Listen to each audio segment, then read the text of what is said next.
Alden, it's your update na bumisita si Alden sa OWA office para mag-shoot bilang OWA ambassador. Ito pa yung mga video ni Alden. When Mr. Alden Richard visits on office, maswerte pa ni ate. Yun o. Bago ni Alden eh. Ito, kulit pa ni Alden dito eh. Kasama ang team room. Kulit na Alden sa likod eh.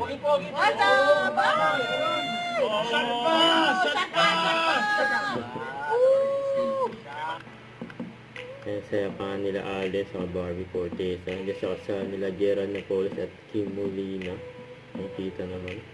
Sa ito ay abangan kay Alden sa post ng team A-Team. And sa March 28 magkakaroon ng the A-Team Community Kick-Off. Yun, no?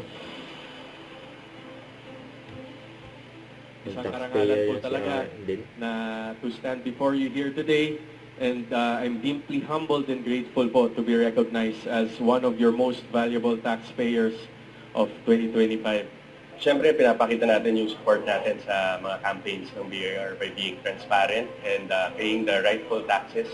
And most especially, yung pagbabayad sa tamang oras. I think that is the top priority. You know, being public figures, kailangan nagsiset tayo ng good example to everyone na nabibigyan natin ng inspirasyon and influence at the same time. So I think it's our duty, it's our moral and legal obligation as Filipinos.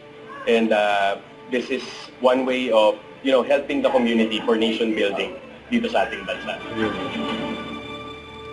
Alden Richard.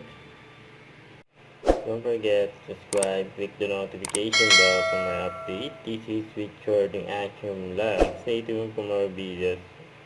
See ya.